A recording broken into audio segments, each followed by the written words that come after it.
Hey y'all, what's good, man? What's up? It's your boy Wavy T, and this is my first ever video on my channel.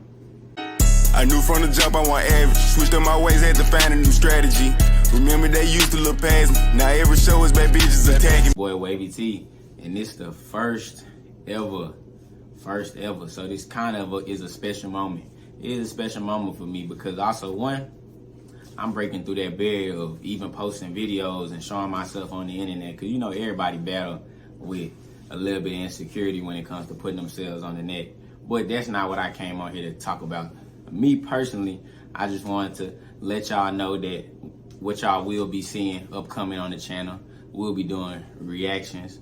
We'll be giving advice. And also on top of that, I do have a podcast coming up in the near future. You know what I'm saying? We will have people on here. We will have guests, so we will be doing interviews as well. So that's something y'all definitely need to look forward to. I'm not gonna say the name though. I'm not gonna say the name because you know sometimes when you put it out there, people be taking ideas. And also, one, you don't even want nobody to speak negatively on with your situation, what you got going on. But we not even worried about the haters because we love them too. You feel me? Cause shit, without the haters, you ain't popping. Shit, that's the oldest saying in the book. We been through that. But I just wanted to say what I got on here to talk about today. I'ma just let y'all, you know what I'm saying? I don't want this first episode to be like long, overly drawn out, nothing like that. But I am finna take a few minutes of y'all time and let y'all know about something that happened yesterday. And when it hit me yesterday, actually it's 2 days ago now. I'm mistaken, it's 2 days ago now. Cause it's Christmas Eve today. You know, it's the Saturday before Christmas on Sunday. And so this would have been Thursday. And it was Thursday night after I got off of work. I pulled up to the gas station, you know what I'm saying? Had to just get some snacks and stuff and put some gas in my car. As I'm coming out, I noticed a man in the gas station. He's an older white man. He looks a little homeless, but as I walk out, he put his hand up, God bless, homie. I said, oh, God bless to you too. I'm speaking to everybody. I treat the janitor like he the boss. You know what I'm saying? So, more to the story, I'm gonna walk out, but then something just hit me. Something hit my heart a little bit. I don't know what it was. I think it was God, like for real. Actually, I know it was God. It hit my heart. I turn around, I go back in there. I'm like, hey bro, you want some food? He said, yeah. I'm like, hey, come chop it over, man. Let's go to Subway real quick. Subway right there. So he come on, he get up. We go to Subway, and I'm getting him some food, you know what I'm saying? And then while he making his sandwich, he instantly all he get was a 6-inch. He's like, oh, I just get a 6-inch. I'm like, man, get you some food. If I'm gonna give you some food, I'm not gonna. He's like, I'm not into leeching people and offer people money. He said, you doing this for me already. That was the first one that hit me right there. Cause I'm like, he a good dude. Like, cause it's not even that. If I'm gonna do it, I'm gonna make sure you good. And I told him, I said, sir, don't worry about that. I said, I'm not the richest man ever, but I said, I can get you a 12-inch with some chips and a drink. You can, come on, man, I can give you a Subway full on. Pause. But beside the point, he a cool dude, and from that point he was like, man, you a good dude, you a God-fearing man. Cause I told him, I said, this not me, this guy, you don't gotta thank me. He said, you a God-fearing man? Well, let me talk to you real quick.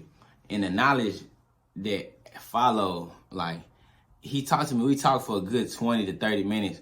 So I'm not gonna obviously like give y'all all everything, but I'm gonna paraphrase a little bit in some of the points that hit me so much. Because like right now, around this time during Christmas, think about what Christmas is all about now, or how we perceive Christmas. People think of it as gift getting, and you receiving gifts and you get the things you like. But really, like, Christmas is low-key, it's about being grateful. It's about just being grateful for the things you have, being grateful for a family. And just being grateful in your current position. I feel that's what Christmas is all about for me. And I feel like we don't think about the gratefulness aspect enough. I feel like right now, all we think about is taking gifts. All we think about giving materialistic things. But we forget that, like, we are giving some basic needs every day that a lot of people not even giving. So with that being said, he started telling me about his battle. He said, I was in a marriage 18 years. He said, and then I divorced. He said, but now I know what to do into the next marriage. And so I'm like, dang, from that point too, right there, he said he understood what he done did wrong. He told me I understood what I done did wrong. I messed up. I wasn't the man I was supposed to be. But you know what? He said he's not going to beat himself up. He's not going to beat down. He know he's going to be a better man for the next time, for the next one. And And that's real. Then he go on to tell me about his battle. He said he had 18-year battle with methamphetamine. That's why the same length as his marriage. That's why he wasn't the man that he was supposed to be. And I'm sitting over here and I'm thinking, I'm like, at that point, I'm just like, damn, like the stuff I be going through that I let get me down sometimes, I let get in my head. Man, you just never know what the next person going through. And I think that's why I said like the gratefulness aspect about being grateful in your current situation is so big, and it means so much, because a lot of people aren't grateful in their current situation. They'll be upset about something that's going on in their life, but before I mumble my words and jumble them, they'll be upset about something that's going on in their current situation, and that'll make them overlook all the blessings that they do got in their life. And that was me. I'm not even speaking for everybody else. I'm really speaking at myself right now, literally, as I talk to this camera. But I'm the type of person, sometimes when things get me down, I don't let it just sit and get me down and mope in it, but it stay on my mind. It irritate me, like, or it'll be on there, and I literally not be complaining to myself, and I overlook all the blessings I got. I'm like, man, it's on Christmas. I'm finna drive to go see my family. This man, he got to sit here in the corner store by himself. He don't got no food to eat for the night. You know what I'm saying? He said he done lost contact with most of his family. He telling me this. But you know, he also is telling me, he preaching to me the word of God and how good God been to him. He told me how he just got out of prison and how now he feels like his life is on an uprise. He said he don't care about this right now because he know his current state is finna change. And I'm like, dang, he really saying a word. You know what I'm saying? He really saying a word right now, and this is what I needed. And so that next day, I'm going to just correlate this all back, because this is why I'm here right now telling you the story, because it touched me. All right, but yeah, after we done talking, I go home. You know what I'm saying? After we done, I tell him goodbye, I tell him farewell, it's nice to meet you, and I go home. That next morning, once I wake up, I pray as I usually do. You know what I'm saying? Got to give thanks. And like, as I'm moving around, I'm just like, man, let me go downstairs real quick, because me and my roommate used to have a clothing business that we used to run. And so I'm like, let me go downstairs real quick and see if I can find some clothes, because after I prayed, I don't know why that man was still on my mind. Like, he was still on my mind, because I'm like, dang, like, let me see. I think about it, it's cold outside right now. You know what I'm saying? I'm in Texas right now. I'm not going to tell you what part of Texas. If you know me, you know. But I'm in Texas, and it's cold right now. It's like 20 degrees in the place I'm at. Overnight, it got down like 11 degrees where we at. So I'm like, man, I know, bro, it's probably cold. Let me see if I can get him some warm clothes real quick. And then, as I'm doing that, my mom called me. She called me. We start chopping it up about the situation. And she always tell me, like I told you, you treat the janitor like a boss. And then also, too, she said she's very religious. She's very religious. So she just feels like you never know when you could be in the face of an angel. She said, so you treat everybody kindly because you don't know who this person is, or you don't know who this person could really be connected to.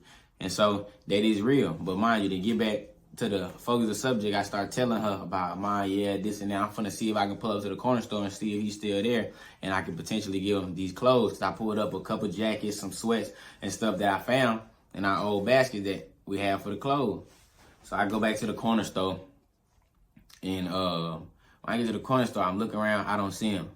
I see somebody else in there I do know. I give them my contact information. Hey, if you see him again, hit me, let me know. I'm going to push back up because I have work at this time. So I'm like, you know what? I'm going to go to work. More of the story, to this day, I've not seen this man. I've been up there a few times this past 2-3 days. I have not seen him.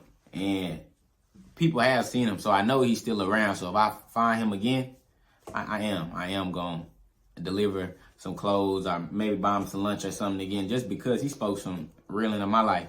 But I want to tie all of that into one and just say gratefulness. Sometimes, regardless of what life throw in your face, man, be grateful. And I'll be honest, when you out here being grateful, it's a whole nother experience. It's just a whole nother experience, because you start looking at things differently, and then you start accepting the little things, and the little things make you appreciate the big things so much more. You feel me? And then the big things will make you appreciate the little things astronomically. Just like even you waking up this morning, because that's something little that you think is little that's really big, man. Something like you got a car, you got a place to lay your head. But and I'll be honest, like, I'm not telling this because I don't want no congratulations or none of the sort, none of that when it comes to, oh, you did a good deed. No, if you think I did something good and this touched you, go do that for somebody else. But I'm just saying, man, do what you can while you can do it, man. Real talk, do what you can while you can do it. I knew from the jump I want average. Switched up my ways, had to find a new strategy. Remember they used to look past me. Now every show is bad bitches attacking me.